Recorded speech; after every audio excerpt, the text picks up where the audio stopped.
Hi, my name's Ben, and welcome to my channel. Today I'd like to talk about how mutually assured destruction has ended, and no one seems to have noticed.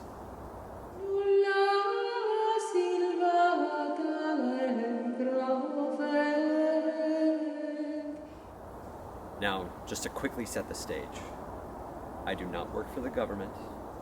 This is not secret information in any way, as I don't have access to anything secret to tell you right now. This is just my analysis of something that seems to be blatantly obvious if you think about it really hard. I've been paying a lot of attention to the news stories lately about the supposed drones in New Jersey and elsewhere, and I find those stories to be fascinating. Look, I don't know what exactly is going on. Maybe this is mass hysteria. Maybe people are just confused and they're filming aircraft that they see going into land at Newark. It doesn't really matter, because it got me thinking. And I think that's what I want to talk to you about today. Not exactly what I think might be happening in New Jersey. Here's what I realized. Mutually assured destruction. Just to recap, the idea that if the Soviets, or the Russians, or the Chinese, or someone else decides to attack the United States, or vice versa, there is no way that they could escape unscathed, or in fact, that they could escape without being destroyed. If the Soviets, back during the Cold War, were to launch all of their nukes at the US would have time to respond by launching nukes in response. They would be passing each other in the air, and then both countries would be destroyed essentially simultaneously. There's also very specific second strike capabilities, such as nuclear missile carrying submarines, where the idea would be that they would continue to strike from unknown positions somewhere in the ocean, essentially regardless of what happened in the homeland. Strangely enough, I think that capability still remains today. But with drones, I've realized that the ground-launched ICBMs, the nuclear missiles that fly from Montana all the way to Moscow, or from Siberia or wherever all the way to Washington, D.C., these things can be defeated on the launch pad, easily, en masse. This same is almost certainly true about our strategic bomber fleet. That is the fleet of aircraft which are designed to carry nuclear weapons, aloft, usually maybe over the Arctic Circle, and then finally drop them on a target somewhere on the other side of the globe. Both of these capabilities have identifiable, let's say, launch locations, such as for the missiles, it's going to be a missile silo, and for the aircraft, it's going to be their operating airbase. In both of these cases, there's an assumption that they will be able to get airborne. And I don't think that's true anymore. I've spoken to some people over the years who have talked to me about how easy it is to assault a nuclear missile silo. Apparently, though I've never done it, allegedly, it's super easy. If you wanted to gain access to a particular nuclear silo, you should be able to do this with a team, maybe by yourself. But you could never get access to all of them. And there's a lot more than one. There's not just one silo sitting somewhere in Montana with hundreds or thousands of warheads sitting in it, right? They're spread all over the place. So, while you can assault one, you almost certainly can't assault all of them. At least that's the theory. I think back during the Cold War, we were thinking, if the Russians tried something wild like attacking all of our silos, sure, they could have a special operations team sneak into the States, maybe attack one or two, but they could never get to all of them. And certainly they could also never get to all of our air bases. Not at the same time, and if they started to attack them one at a time, we'd have plenty of time to hit the button and launch the rest. With drones, I don't think this is true. I've realized it's probably, certainly not easy, but definitely achievable for a modern, or if not modern as in today, easily within the next handful of years for someone, whoever it might be, to set up a capability to have swarms of drones laying in wait outside of every single nuclear missile silo. I mean, like hiding in the woods. Hiding in the woods in a box. In a box with a solar panel on top. A small team of people could absolutely, if not targeting one silo at a time, a small team of special operators could easily walk around planting these little boxes. They could do this over the course of a handful of years, and then as long as the boxes don't degrade in the weather or run out of power, maybe they have, like I said, solar panels, it would be very easy to activate them all simultaneously. They can all be activated simultaneously. They can all target the nuclear missile silos simultaneously, leading to the ability to theoretically eliminate all nuclear missile silo launch capability from at least the mainland United States. I think the same is true about our strategic bomber fleet. If an adversary could identify the locations of all of the strategic bombers, planting these sorts of, let's call them drone boxes, in the woods outside of the airbase with the intent to target the bomber fleet on the ground would not be very difficult. In fact, it sounds like geocaching. It sounds terrifyingly easy. Now you're thinking to yourself, what do you mean? You're going to put a box in the woods. How's that going to stop a nuclear missile from launching out of a hardened bunker? Look, I don't know exactly how this would work, but it seems like the capability is obvious.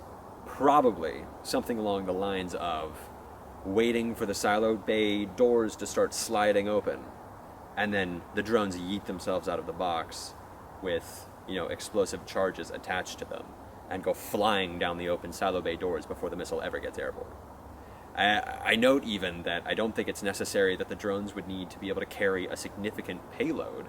It's likely all that they would need is enough of a payload to be able to damage the missile and stop it from being able to at least reach its intended target halfway around the world.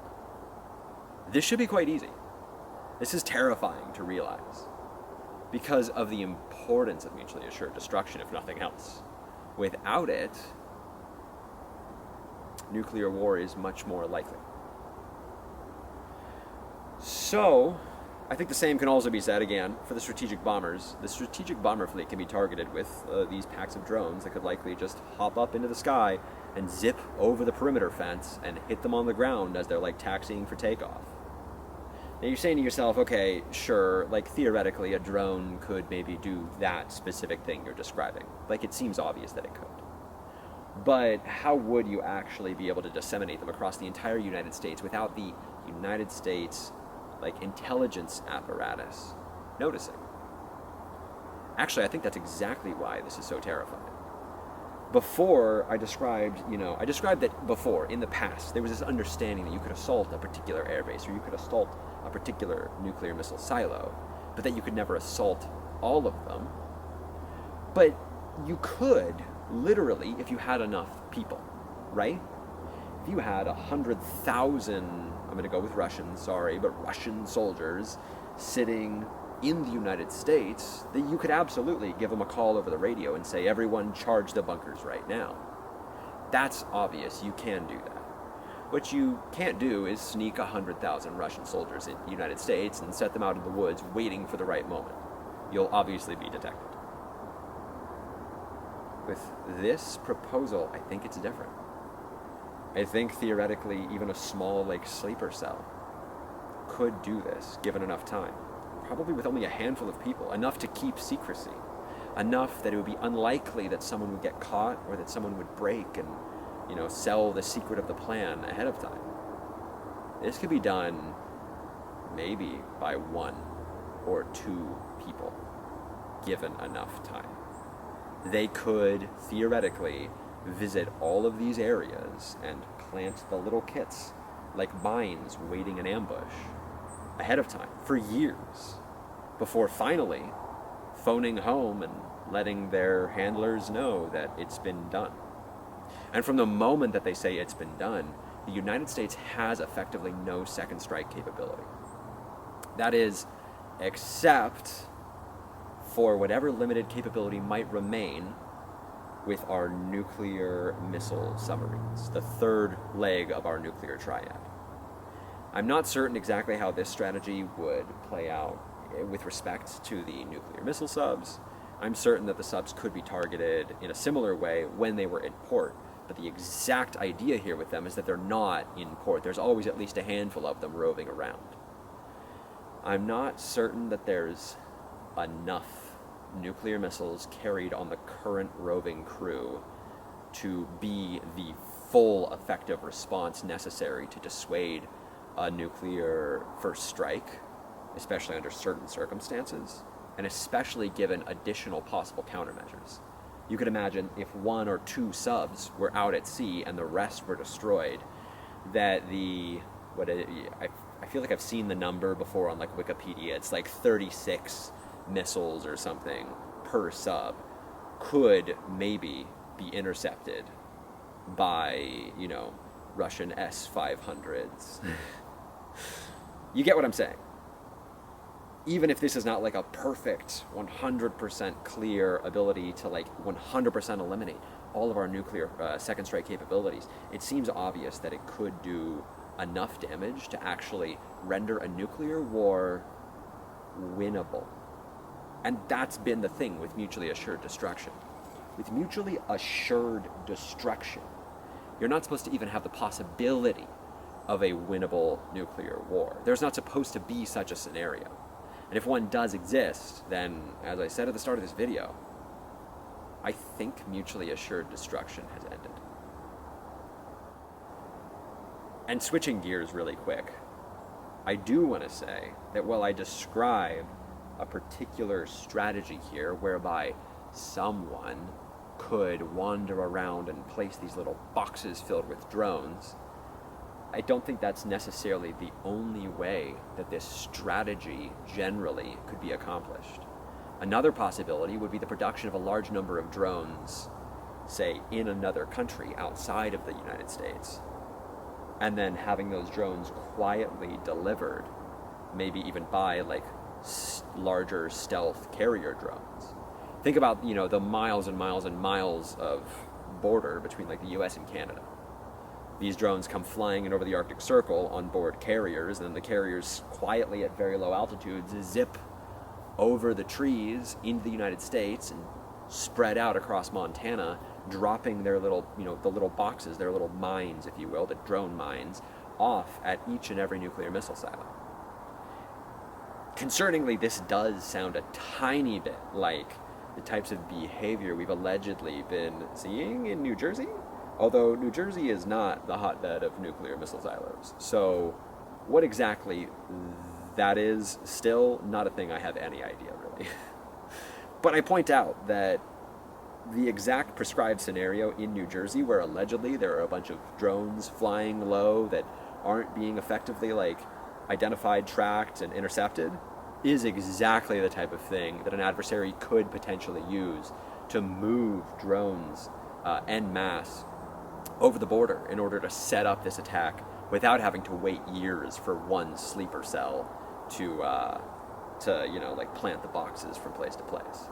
And although it is obviously much more noisy, because you'd assume a Canadian sitting up north is going to see the drones flying over and call NORAD. I mean, if you look at what's happening in New Jersey, that might not be as effective as we think. I don't know. But I know that I'm a little bit concerned about this theory, and that's why I wanted to make a YouTube video about it. It's kind of terrifying to think that mutually assured destruction might actually effectively be ending because of the power of automation and these small little weapon systems that we've seen, as becoming the predominant effective weapon in the Ukraine conflict. Their close-in capabilities are enormous. And you couple that with automation, with artificial intelligence, and you're talking about something really, really nasty. Something that I really do think does kind of ruin the game in this particular space. Anyway, may God help us.